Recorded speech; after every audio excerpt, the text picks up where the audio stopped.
네, 이번엔 코코메디가 되겠습니다. 코코메디 여러분. 부부관계가 어렵고 활력이 떨어지고 전립선 문제로 고민이신 분들 주목하시기 바랍니다. 아직 포기하기는 젊고 늦지 않았습니다. 많은 후기로 입증된 효과, 특허받은 의료기기 코코메디가 해결해 드립니다. 코코메디는 하루 10분 정말 간편한 사용으로 발기부전, 조루, 전립선 문제 등 남성들의 성기능 고민을 해결해 줍니다. 또한 코코메디는 미국 FDA 등록은 물론이고 식품의약품안전처로부터 성능과 안전성을 인증받아서 의료기기 3등급 승인을 받은 제품이고 지금 대형 SB병원에 납품하고 있어요. 또 이제 곧 서울 가정법원에도 납품할 예정은 아니고 농담입니다. 아니 그렇잖아요. 고려를 해볼 수 이혼을 있을 것 앞두고. 같아요. 이게 이제 중요하다고요. 네. 사실은 부부관계 때문에 맞아요. 헤어지는 분들도 있고 그러니까 서울 가정법원에서도 고민해 주시기 바라겠습니다. 이게 의외로 풀릴 수가 있어요. 네, 가정법원이 이혼 많이 하는 거 좋아하진 않잖아요. 그럼요. 네, 그렇습니다. 여러분 안심하고 사용하셔도 되는 남성 기능 강화 의료기기입니다. 최근에 코코메디 사용 후기 소개합니다. 나이 들어서 성기능 떨어지는 것은 물론이고 특히 저 같은 경우 소변 볼 때마다 잔뇨가 남아서 마무리가 덜 되는 느낌을 받습니다. 밤에 잘 때도 자주 마려워서 스트레스를 너무 받아서 치료 좀 해야겠다 싶었는데 다른 분들 후기를 본 후 큰 결심하고 구매했습니다.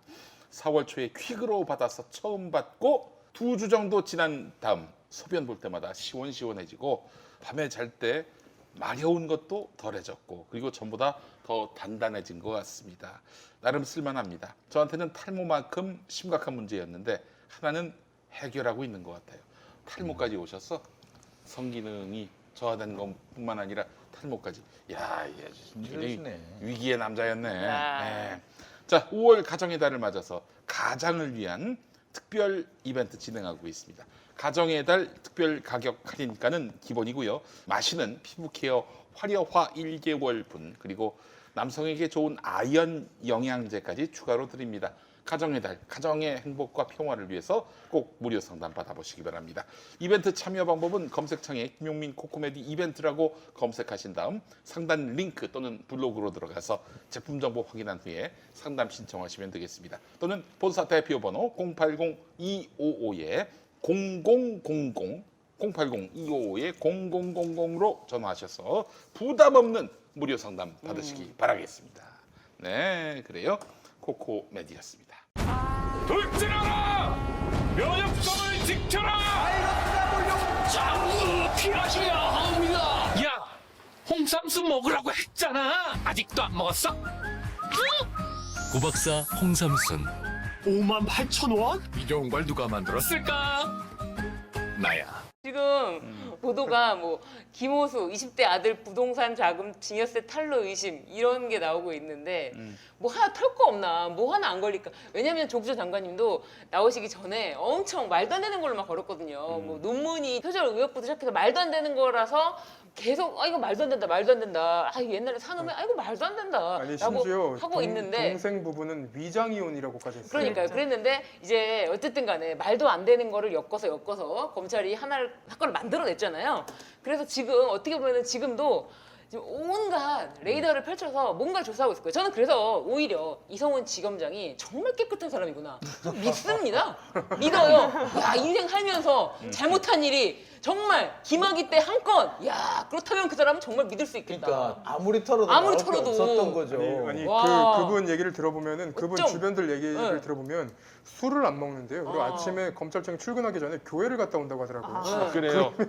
어쩜 그렇게 할렐루야. 네. 미담일 수가. 난 이성윤 지검장을 그렇게 크게 그 사람에 대해서 어떤 사람인지 몰랐거든요. 그렇게 주목할 수는 없었고 다만 어쨌든 검찰이 정의를 세우고자 하는 사람 정도 그냥 그런 사람인가 보다 했지 그 사람 인생을 털어보진 않았잖아요. 네. 근데 검찰이 털어주잖아. 대신 다 털었는데 탈탈 털었는데 세상에 만약에 조금이라도 잘못한 게 있었으면 벌써 네. 날라가도 한참 그런데 전에 날라갔을 세상에 거예요. 김학이 정의를 세우기 위해서 그리고 그 사람이 책임자도 아니었고 본부차장이 있었고 그 과정에 그 사람이 있었다? 야 대단하게 훌륭한 사람이다. 그리고 아니에요. 네. 실제로 지금 얘기가 나온 정말 믿을 수 있는 사람. 이번에 이제 제가 이게 이제 공소시효 이첩이 됐으니까 제가 말씀을 드리는 건데 네. 윤대진 검사장이 지금 연루가 된 걸로 돼 있잖아요. 네. 근데 실제로 그 당시 법무부 검찰국장이었어요. 네. 어떻게 보자면은 이규원 검사를 직접 통제하는 사람은 이 사람이었던 윤대진. 거죠. 윤대진이었던 거죠. 그리고 많은 지금 그 당시 사람 그 증언한 사람이 뭐냐면 실제로 이 사건을 주도한 거는 윤대진이었다.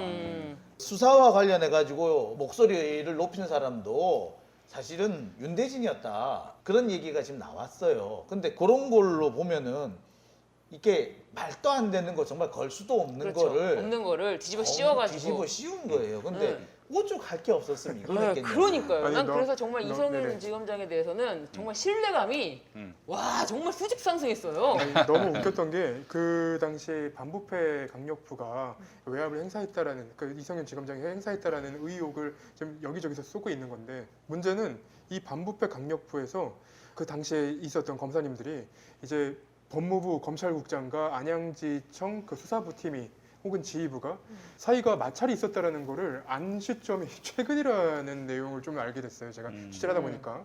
그러면 검찰국장이라는 자리가 사실은 검사들의 인사를 책임지는 자리잖아요. 그렇지. 근데 그 2019년 6월은 검찰 인사를 한 달 앞둔 시점입니다. 그러면 합리적으로 의심을 해본다고 했을 때 반부패 강력부의 그 부장 참모였던 이성윤 지검장이 영향을 끼칠 수 있겠습니까? 아니면 검찰국장이었던 그 인사권자니까. 인사권 네. 그쪽에서 움직일 수 있는 겁니까? 저는 이 의심이 계속 그냥 뻗어 나가더라고요. 근데 알겠습니다. 그게 이제 뭐 예를 들면은 누가 했던 그건 뭐 윤대진 검사가 했던 뭐 이성윤 지검장이 뭐 총장한테 보고를 해가지고 뭐 아래 지휘를 내렸건 저는 이 사건은 어찌됐든 뭐 직권남용이 될 수가 될 수가 없어요. 없다. 그게 제가 검사 될 수가 사건을 검사 사건과 관련해서 이제 검찰 내부의 의사결정과 관련해서 직권남용이 유죄가 된 사례가 뭐가 있나 찾아봤더니 하나밖에 못 찾았는데 신승남 예, 맞아요. 검찰총장. 신승남 전 검찰총장 사건인데 이거는 어떤 거냐면 울산지검장한테 대검 차장일 때 울산지검장한테 전화를 걸어서 아는 사람 부탁인데 특별한 일 없으면 그 회사에 대해 잘 되도록 해달라 이렇게 얘기를 했어요. 근데 그 사건은 이제 한 종합건설사가 울산지장에게 뇌물을 건넸다는 첩보에 대한 어떤 울산지검의 내사였는데 그거를 이제 잘 되도록 처리해달라고 하고 그 다음에 그 같은 달에 이제 검찰총장이 취임했는데 취임식에 울산지검장이 왔는데 울산지검장을 따로 불러가지고 내사를 빨리 종결하라고 독촉을 한 이 정도는 돼야 직권 남용이 성립할 수 있는 거예요. 검찰 같은 경우는 사건이 되느냐 마느냐, 뭐 더 할 거냐 말 거냐 이게 온전히 검사의 재량에 맡겨져 있기 때문에 설령 저는 이런 상상 해봐요. 진실은 알 수 없으니까. 근데 만약에 누가 그 지시를 했던 그 검사한테 아니 이거 김학의 불법 출금 사건 이거 뭐 건드냐 지금 그렇게 여론에서 칭찬도 많이 받았고 이미 그 다음에 뭐 동부지검이나 법무부 승인 다 받은 건데 이걸 왜 지금 들춰내? 야, 피곤해 하지 마. 라고 했어도 저는 직권남용은 안 된다라고 안 생각이 된다. 돼요. 왜냐면 네. 만약에 대신 개인적인 어떤 이익 이런 거 맞아요. 아는 사람이 맞아요. 부탁했는데 잘 처리해달라 음. 이런 거 그리고 지금 현재 어디에선가 벌어질 수도 있는 정관 비리 사건 네. 정관 예우 저는 정관 예우는 세 종류가 있다고 생각을 해요. 그러니까 넓은 의미의 정관 예우가 있고 거기서 좀 올라간 게 정관 비리, 거기 올라간 게 정관 범죄. 근데 이제 재작년에 그 과거사위원회인가 거기서 이제 한번 권고를 한 적이 있어요. 몰래 변론에 대해서. 네네. 그리고 홍만표 검사장 같은 경우는 1년에 100억을 벌었다고 이제 소득 신고를 2년이나 그렇게 했단 말이에요. 그렇게 몇백억씩 벌 수 있는 거는 보통 변호사들이 법리 검토하고 서면 쓰고 재판 출석하고 뭐 이렇게 열심히 해서 벌 수 있는 돈이 아니에요. 그거는 상식적이지 않아요. 그럼 그 돈을 어떻게 벌 수 있을까요? 만약에 그 홍만표 검사가 당시 이제 보면은 문자 같은 것도 다 나오긴 했어요. 재판할 때 홍만표 전 검사장이 그 검찰 내부의 어떤 사람한테 연락을 해서 그 사람이 그 밑에 검사한테 이 수사하지 마라고 했으면 이게 직권남용인 거죠. 그렇죠. 이런 게 그리고 직권남용. 그렇죠. 근데 그- 거기에 네. 대해서는 하나도 네. 지금 수사되거나 밝힌 없죠. 게 없잖아요. 네, 검사 그런 내부에서 걸 해야죠, 직권남용에 대해서 하려면. 한 번도 문제가 네. 된 적 아니, 없었죠. 그리고 그 사건이 김학의 전 차관 그 출국 금지 사건이 벌어진 시점이 언젠가 하면은 강원랜드 수사 외압 의혹이 터진 직후예요. 아 맞아요. 그러니까, 그랬죠. 그렇다면은 검찰 내부에서 외압을 행사할 간이 부은 사람이 누가 있었을까? 조심해야죠. 굉장히 조심해야 될 네. 텐데 그 사건이 그렇게 진행이 됐다라고 한다면 이성윤 지검장이 참모고 만약에 대검 차장이나 뭐 총장한테 보고가 안 됐다? 그러면 이건 검찰의 시스템에 문제가 있는 겁니다. 아니 정말 황당한 게 지금 수진 변호사님 말씀하신 것처럼 이거는 직권남용죄가 되지 않는 거를 누구를 뭐 봉욱 사장이 있던 그 자리에 윤대진이 있건 공수처가 가던 이건 직권남용죄가 되지 않는 거다라는 말이 제일 저는 중요한 것 같아요. 진짜 예를 들면은 그 당시에 강원랜드 수사 외압 안미연 검사가 인터뷰까지 했어요. 외압이 있었다. 외압이 있었다. 뭔 소리? 몰라. 끝. 그때 아마 자문위원회인가 수사심의위원회인가 전원 그거 불기소 의견으로 해가지고 그렇죠. 그냥 이게 처리됐죠. 지금 잘 예. 처리됐죠. 그러니까 자기는 외압이 느꼈다고 그걸 발표까지 했는데 없었어. 끝. 근데 그러면은 외압이 느꼈다라고 했던 되게 굉장히 구체적으로 발표했었거든요. 그때 보도자료를 냈거든요. 인터뷰를 하고 아마 1시간 넘게 그랬는데 그것보다 만약에 여기서 수진 변호사님 말씀하신 것처럼 이걸까지 수사하냐 됐다라고 했다고 한들 그게 어떻게 외압이겠냐. 그렇죠. 같은 연도에 있었던 사건을 비교를 해봐라. 네. 지금 조선일보에서 또 신승남 총장 사건에 답이 있다면서 직권남용이 맞아요. 된다는 식으로 지금 그게 쓰고 전혀 있길래 다른 제가 사건인데. 지금 절대 그거랑 다르다. 오히려 벌써 그저께 나온 오히려 기사죠. 네. 안미연 검사 때 맞습니다. 수사 외압이랑 내가 그 비교를 얘기 해라 이 하려고 막 새끼들아. 비교해야 하려고 돼. 그거랑 내가 지금 비교해야 그 얘기를 돼요. 하려고 네. 준비를 하고 네. 있었어. 비교해야 돼요. 지금 정상적인 사건으로 정상적인 완전. 19년도 같은 해에 있었던 일로 비교를 맞아요. 해야지 빨갛지도 않은 거랑 비교하려고 그 당시에 양부남 검사장이 네. 그 당시 김우현 대검 반부패부장을 실제로 불러서 조사까지 다 했어요. 그리고 양부남 검사장은 기소를 해야 된다고 그랬어요. 그런데 그거를 문무일 당시 총장이 막았단 말이에요. 그러면 문무일 검찰총장도 지금쯤 직권남용으로 잡혀가야 정상이에요. 그 다음에 또 당시 이 사건의 발단. 안미연 검사한테 강원랜드 채용 비리 사건에 대해서 수사를 하지 마라, 영장 청구하지 마라 이렇게 했던 그 과정에 있었던 쭉 걸리는 사람들, 최종원 검사장이라든지 그다음에 그 춘천 차장했던 그 여자 검사라든지 이런 사람들, 그다음에 그 당시 대검 반부패부 선임 연구관 했던 김무건 지금 현 북부지검장이라든지 이런 사람들 다 걸렸어야 돼요. 근데 그 부분 사람들 다 뭐 기소도 안 됐을 뿐만 아니라 어찌어찌 기소가 된 사람들 다 무죄 나왔어요. 그러니까 이게 검찰 조직의 특수성 때문에 그런 거예요. 그러니까 지금 조선일보에서 또 정말 찾아낸 거예요. 그래서 신승남 그 총장 사건 때 그거에 답이 있다면서 이것이 유죄가 될 수 있는 것처럼 지금 또 분위기를 잡고 있는데 양은경 기자가 썼죠. 잠시만요. 제가 그 읽지도 않았어요. 그냥 그 헤드라인만 보고 아 이거 쓰레기. 아니, 근데 저희가 이제 딱 1년 전, 2년 전까지만 해도 네. 상식적으로 표창장 위조가 죄가 되냐? 근데 상식이 너무 뒤집혀 버려서 점점 예상을 못 하겠습니다. 아무리 지금 우리가 상식적으로 막 얘기를 해도 결과가 다르게 나와 버리는 경우들이 자꾸 보이니까 아니 그러니까, 표창장 수사할 때 허위 인턴 증명서 수사할 때 그걸로 특수부 검사 40명이 달려 들어가지고 학교 뭐 몇십 군데 압수수색하고 이럴 때 과연 그 밑에 일선 수사 검사들이 거기에 대해서 이의를 제기한 검사가 한 명도 없었을까요? 아 뭐 이런 걸 이렇게 하느냐? 아 뭐 이거 표창장 이거 사실은 그 사건만 가지고 보면 형사부에 그냥 배당해가지고 형사부에서 그냥 잘 처리하면 되는 거거든요. 이렇게 특수부 검사들이 그렇게 달려들 사건 절대 아니었다고 일단 사건 자체로만 보면 근데 그때 만약에 안 돼 이거 우리 검찰은 이거 되게 중요하게 생각해 이러면서 그냥 해 영장 쳐 이렇게 했으면 그거 직권남용 아닌가요? 이재용 그렇죠. 수사하던 수사팀이 다 옮겨갔어요. 그 당시에. 그러니까요. 이거는 사실 그러니까 정말 무리한 삼성 수사를 무리한 하다가 삼성 바이오로직스 수사를 하다가 갑자기 스톱하고 그거 다 넘겨 가버렸어요. 사실 그러면서 삼성 바이오로직스 수사가 애매해졌어요. 사실은 한참 잘 밀고 나가다가 막판에 꺾여버렸다고.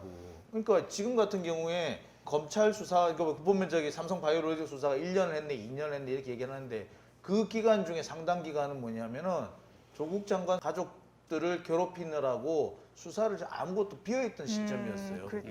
그랬죠. 그 삼바 수사 이게 뭐니까 되게 이 얘기하다가 저 얘기 되고 저 얘기하다 이 얘기 되고 막 그렇게 되는데 보니까 지금 맨 처음에 시작하기로는 이성윤 검사장 얘기로 시작해 맨 처음에 이제 공수처 얘기로 했다가 이성윤 얘기로 넘어가서 갑자기 그 안미연 검사로 나갔다가 다시 지금 삼바 수사 얘기까지 돌아와 버렸는데 이게 다 왜 이렇게 나오느냐면 이게 윤석열 검찰에서 나온 현상이라는 겁니다. 이 사람들이 뭐 하나가 자기들한테 불리한 게 터지면은 계속 새로운 걸 꺼내서 그걸 덮어요. 덮고 새로운 사건을 보고 그래놓고서는 사람들의 눈이 잠시 돌아간 틈을 타서 사건을 희한하게 베베틀어놔요. 그래가지고 거기에 적폐 언론이 부역을 하면서 억지로 갖다 붙이고 지금도 말이야 뭐 성명서 내고 얘기하라 그래 내고 내는 걸 검토하고 있다. 검토는 누가 못해? 그러니까 이 내는 성명서 예고 기사는 또 성명서 예고 기사는 처음 봤다 나 진짜. 그것도 성명서를 준비하고 지금 모여가지고 술떡거리고 있다 이것도 아니고 검토하고 있다라니 어디서 이런 날강도 같은 소리를 하고 있어. 이거 어디서 흘러 들어가는 얘기 그냥 별로 검증도 안 해보고 쓴 거야 이거는. 내가 그래서 걔 기사는 덜러 들으라고. 내가 선준이를 알아. 근데 진짜 장윤진 기자님 말씀하시는 거 있잖아요. 기자 품평 정확하십니다. 제가 정말 헤드라인만 딱 던졌는데 장윤진 기자님 바로 맞히시네요. 누가 썼지? 막 이렇게. 그 양원경 기자 변호사예요. 네, 그러니까요. 변호사인데 그걸 찾아낼 수 있는 사람이 사실은 그 사람밖에 없었을 거예요. 그러니까요. 그런데 우리 소재인 변호사님이 정확하게 그 논리를 깨셨고 그냥 말로 깬 게 아니에요. 이분은 진짜 철저하게 준비하고 오셔서 그것에 대해서 내가 얘기해 줘야겠다라고 생각하시고 오신 분이에요. 그러니까 안 그래도 계속해서 저도 계속 안미영 검사 얘기를 막 찾고 있었거든요. 네. 그런데 바로 얘기를 하시는 거예요. 바로 그 상황이에요. 맞아요. 근데 네. 정말 너무 답답하네요. 사실은 이렇게 검찰이 자기들이 중요하다고 생각하는 사건이 너무 이렇게 들쑥날쑥하게 막 집중하고, 왜냐면 수사력은 선택과 집중이 정말 중요하고, 그렇죠. 왜냐면 수사력에는 한계가 있으니까요. 그렇기 때문에 검찰권은 정말 객관적이고 공정하게 국민을 위해서 사용이 돼야 되는데 검찰의 이익을 위해서 저는 그랬다고 보여요. 그러니까 그렇게 수사를 막 하는 동안에 작년인가 재작년에 옵티머스 사건 같은 경우 그 수많은 피해자들이 그 수십억 수조의 손해를 입은 그 사건을 6개월인가?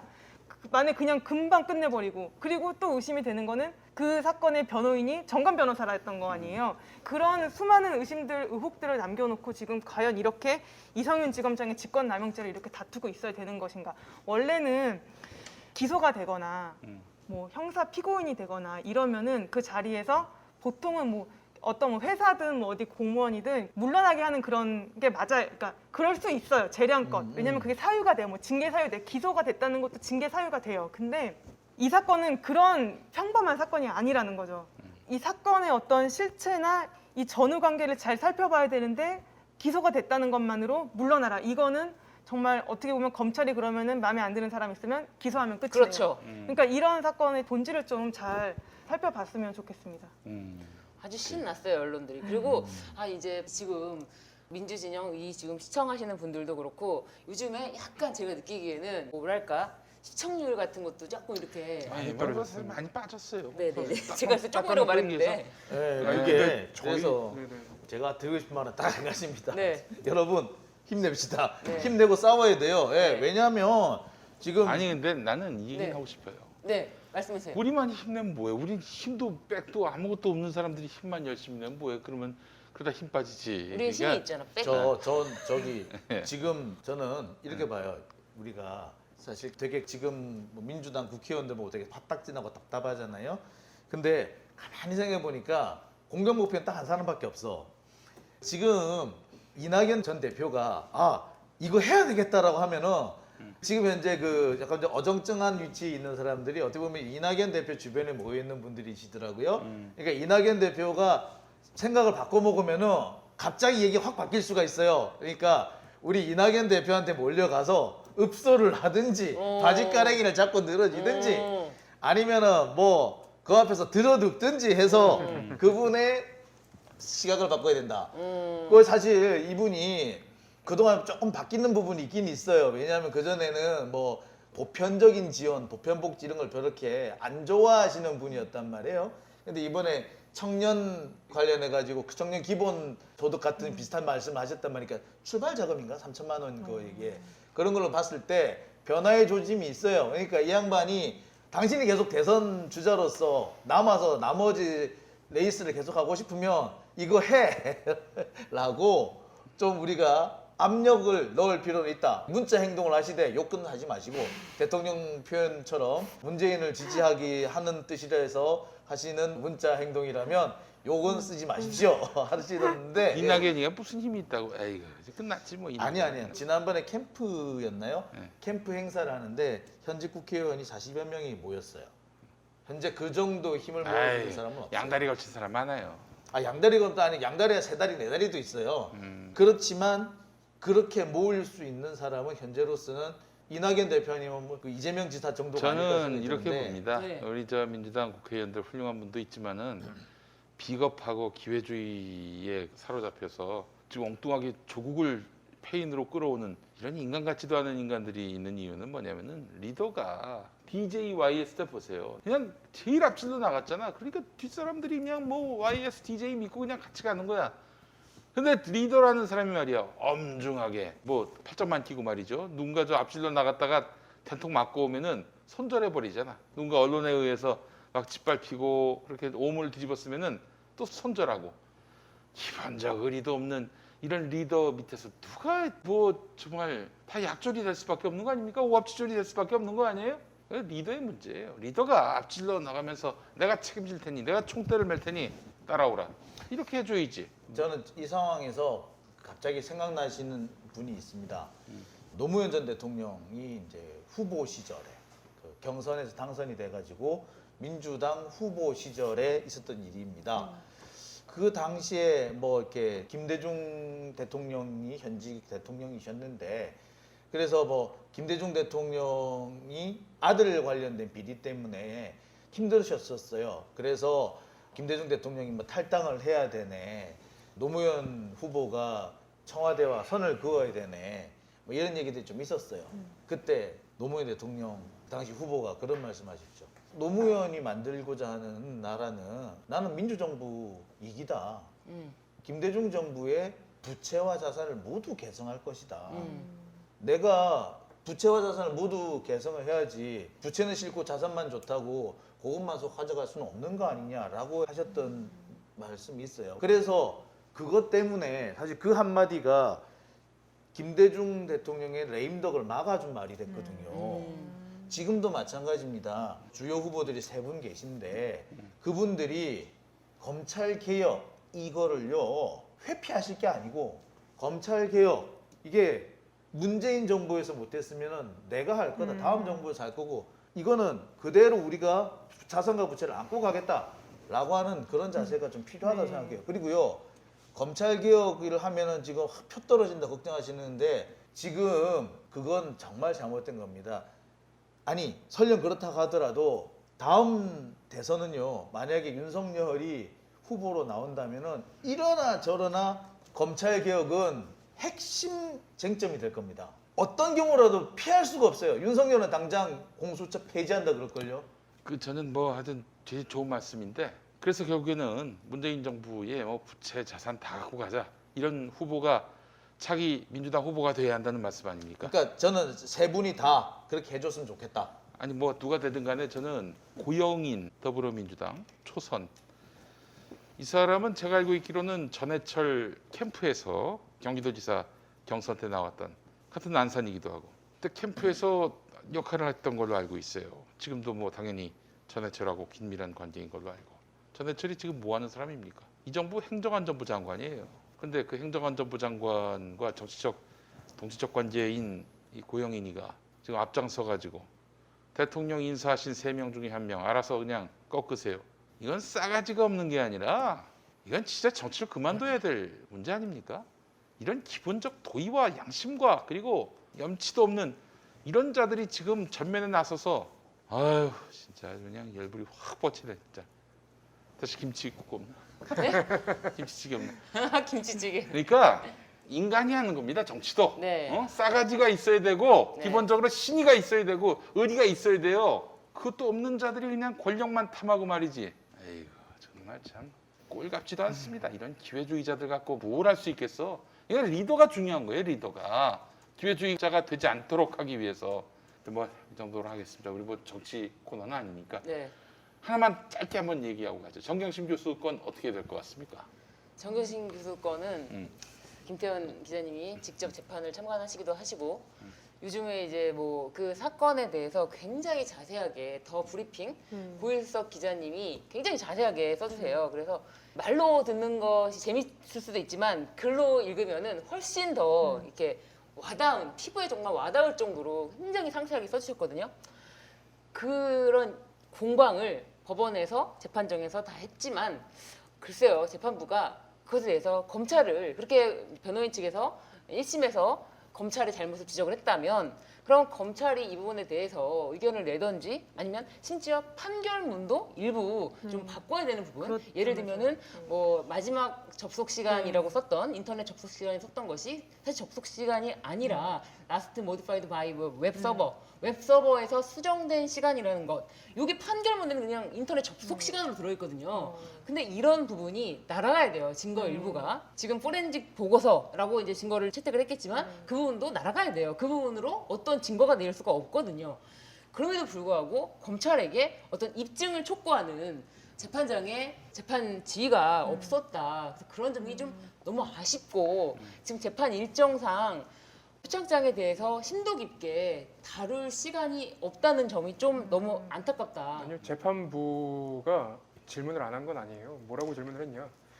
컴퓨터를 이미 제출 받았다고 하는데 그 부분에 대해서는 재판부가 얘기를 했는데 네. 이제 지금 우리가 충분히 공방을 한 부분은 사실은 뭐 예를 들면은 그 인터넷 접속 시간이라든지 아니면은 그 PC가 뭐 거기 있었다라든지 그러니까 우리가 공방을 지금 막 열심히 했던 지적을 해왔던 부분에 대해서는 크게 관심을 안 보이고 심지어 판결문에 인용된 증거임에도 불구하고 그거를 관심을 안 보이고 그 부분 그냥 단순히 이 컴퓨터 이 본체를 가져가는 데 있어서에 대한 문제를 지적하고 했다는 아니요, 게 그 가져가서 컴퓨터를 다 털어봐도 되는 것이냐?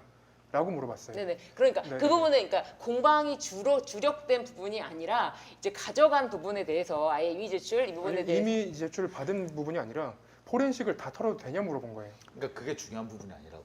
그 부분이 왜- 핵심이 근데 왜 그게 이게 재판의 그게 핵심 쟁점이 아니라. 그러니까요. 아니 왜 이 증거들 지금 우리가 갖고 있는 핵심 증거라는 아니 그런 게 아니고요. 네네. 이제 서기호 변호사님이 판사시잖아요. 그분이 보시기에도 판사가 재판을 진행을 할 때는 변호인이 저렇게 반대 증거를 막 내놓으면은 그렇다면 검사가 이 부분에 대해서 좀 보강을 해야 되지 않나요?라고 지적을 해야 되는데 그런 부분이 그래 놓고 나중에 판결 네. 가서 뒤통수를 칩니다마는 네. 그러나 재판 중에는 적어도 그렇죠. 그런 공정한 자세를 척을 취한다. 하려면 최소한 그런 지적이 아니라 변호인이 주력하는 그 부분에 대해서 재판부가 지적을 해야 되는데 그런 부분을 안 하더라. 이게 정말 쎄한 부분이다. 아이. 그 부분을 가장 걱정하시고 계시고 그래서 저 서기호 판사께서 하신 네. 말씀은 뭐 이심도 날샌 것 같다.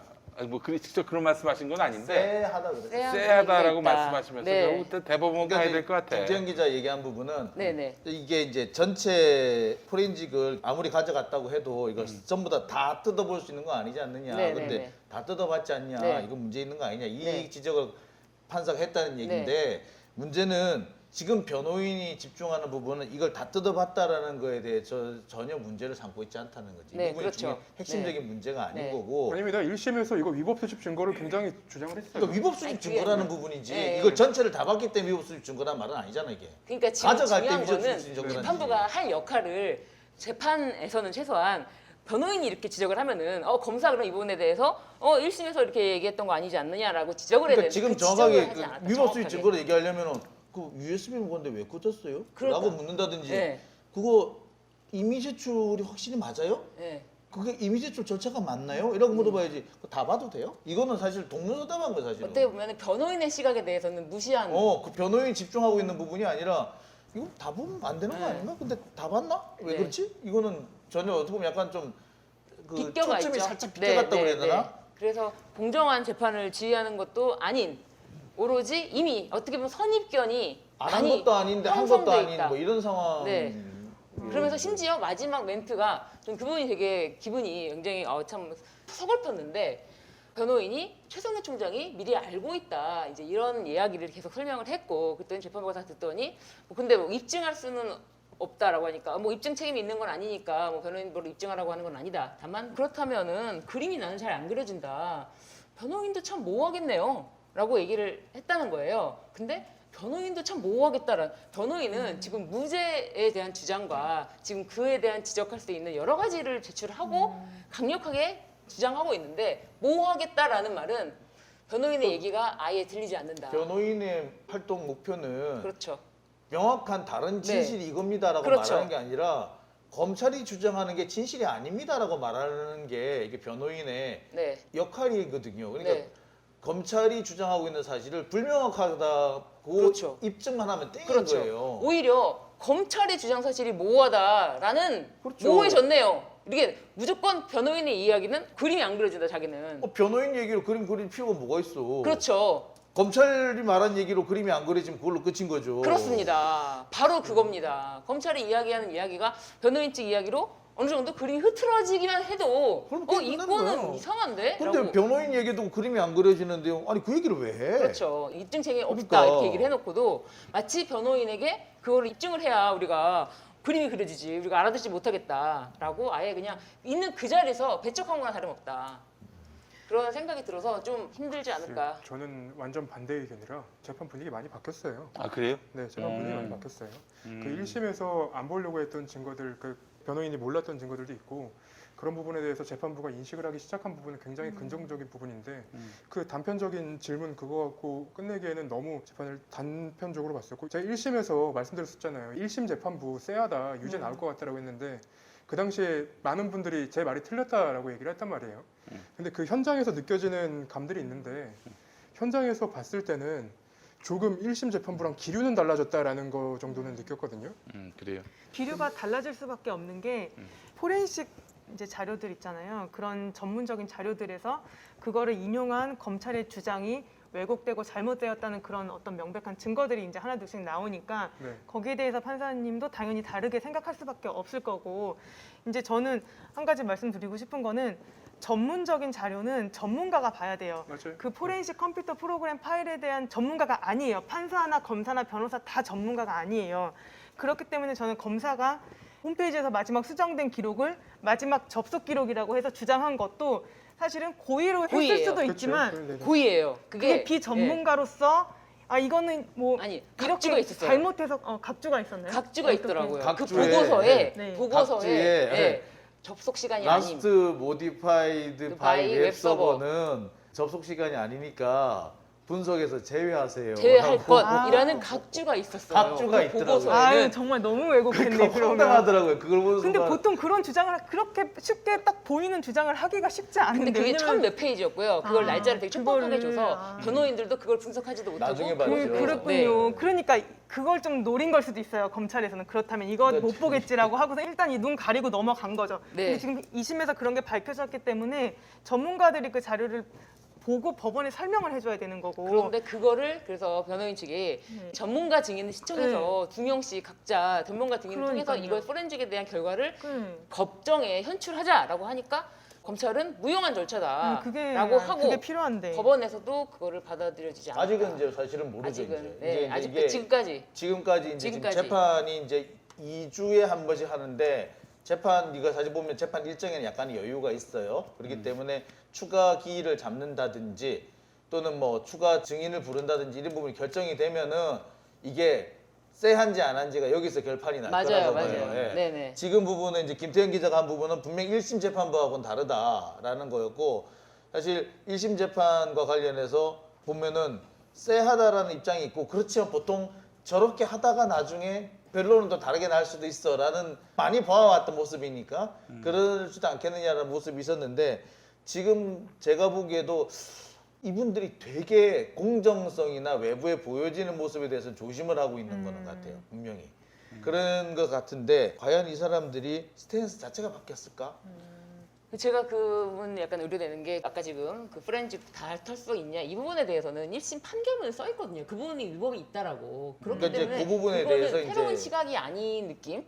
그러니까 그- 1심을 뒤집는 그러니까 1심을 검찰에게 이 부분 좀 더 보강해야 되지 않냐라고 지적하는 부분은 1심을 아예 판결문이 바뀔 수 있는 여지가 있는 부분을 얘기를 해야 되는데 그 부분은 1심에 이미 판결문에 나와 있거든요. 그래서 그 부분에 대해서는 크게 새로운 관점은 아니다. 그리고 그 이제 재판을 제가 직접 가보진 못했지만 장 기자님 말씀하시는 것처럼 공정하게 보이고자 하는 노력은 많이 하나 그 워딩을 정말 이렇게 글자로만 봤을 때 그분들이 말씀하시는 톤이 아니라 글자로만 봤을 때는 굉장히 충격적이다.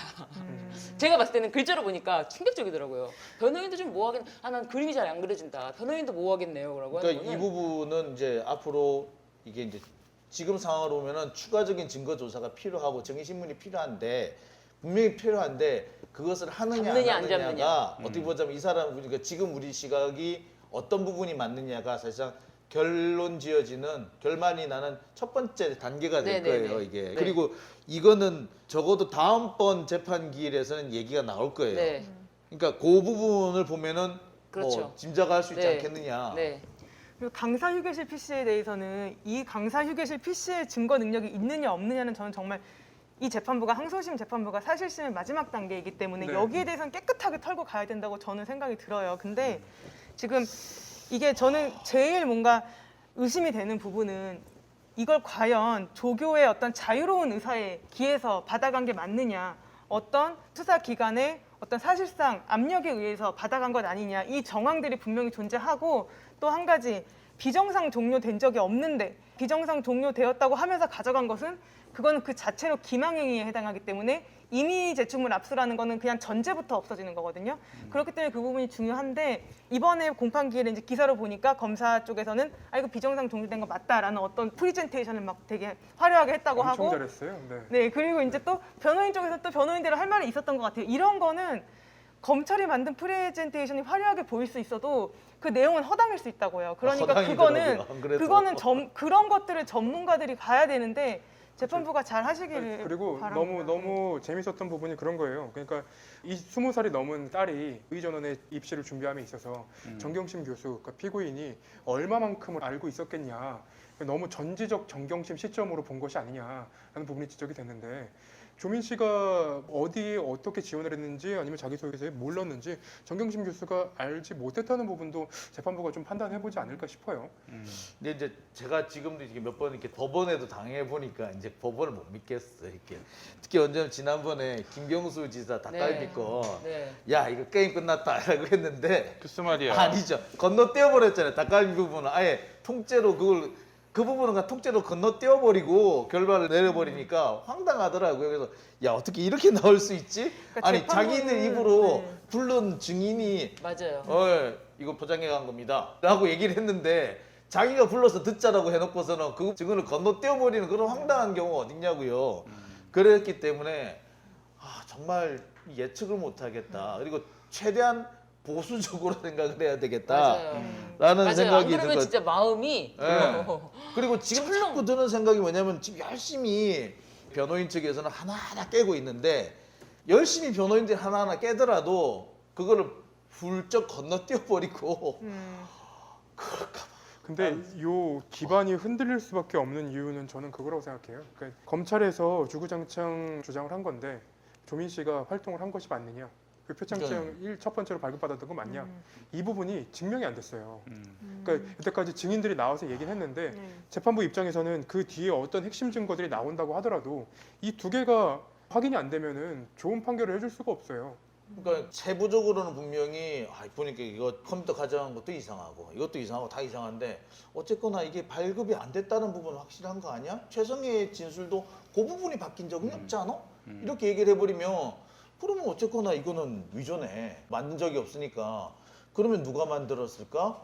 사실 이걸 누가 만들어? 정경심 아니면 조민이겠지. 이렇게 돼버리면 사실 참 난감해져 버릴 거예요 아마.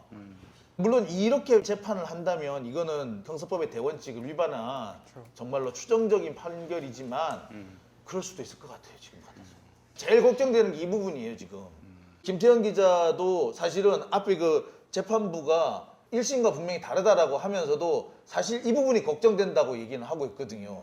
그래서 저희가 기본 취재는 이미 돼 있어요. 근데 요거를 입증하는 게 어려운 건데 첫 번째 발급이 됐다는 거는 최성해 총장은 부정을 하고 있지만 발급이 됐던 거는 이제 추측이 가능해요. 그리고 나서 동양대에서 이 표창장을 누군가 뽑아서 이 표창장을 서울로 보내줍니다. 그게 이제 고속버스 택배로 이렇게 보내준 뭐 그런 내용들도 나오는데 일단은 그런 추가적인 내용은 저희가 취재를 더해서 증명할 부분이고 그럴 부분이지. 네.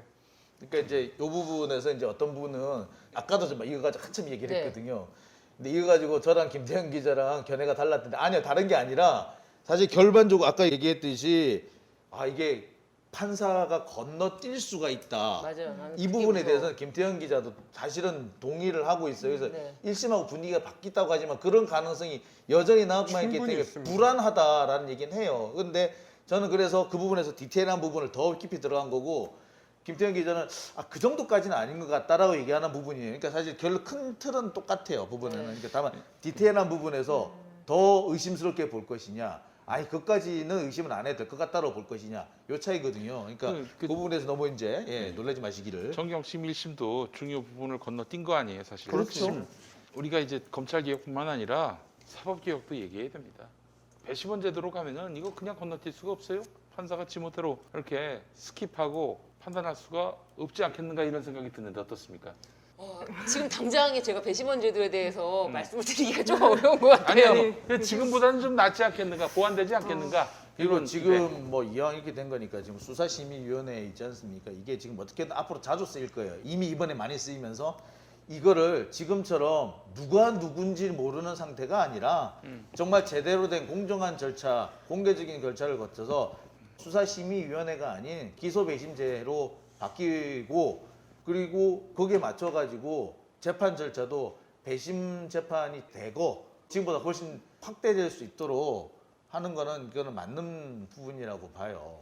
그리고 그렇게 하기 위해서는 지금처럼 이렇게 재판을 길게 끌 게 아니고요. 재판을 좀 컴팩트하게 만들 필요도 있고 컴팩트하게 만들 수 없다면은 주제별로 나눠가지고 주제별로 사실관계를 판단하는 주제별로 이렇게 가르마를 타서 여러 차례 재판을 열되 배심원을 좀 다르게 선정한다든지 여러 가지 대안들을 좀 많이 연구를 해야 될 때가 왔다고 봅니다. 알겠습니다. 시간이 많이 갔어요. 네. 오늘 여기로 마무리. 사실 지금 국민참여재판이 있어가지고 제가 국민참여재판이 이미 있긴 있는데 네. 배심원제를 가져가서 제가 어떻게 말을 해야 그걸 확대해야 이거 뭐 된다는 나중에 얘기죠. 또 얘기하고 네. 그 지금의 그 판사님이 좋은 분이고 정말 양심이 있는 분이고 그래서 작은 어떤 그런 신음소리에도 귀 기울여주는 그런 좋은 판사님 나오기를 기대하고 나쁜 판사님 안 만나기를 바라는 이런 구조 자체를 좀 바꿔야 되는 거 아닙니까? 왜 그 판사한테 우리의 인생과 운명을 걸어야 됩니까? 아니 그 사람들이 법에 준거에서 정말 책임 있게 판단을 해줘야 되는데 왜 우리가 이런 걱정을 해야 되냐 이거예요. 왜 판사의 고향을 걱정해야 되고 어느 학교 출신을 걱정해야 되고 또 상대편에 있는 사람과의 관계를 또 걱정해야 되고 왜 그래야 하느냐고요. 아유 참. 그래 오늘 마치겠습니다. 아니 오늘 제가 안 좋은 일이 하나 있어서 여러분들께 좀 진이 빠진 모습을 보여드렸어요. 아니면 살다 보면 정말 그런 오늘 여기 일들이 앉아 있는데. 계신 것만으로도 정말 대단하신 겁니다. 이 예, 시간에 그래요, 이렇게 여러분. 앉아 계신 정말 좀 것만도. 힘든 일이 하나 있었어요. 여러분들 힘내십시오. 이해 많이 해주시고 네.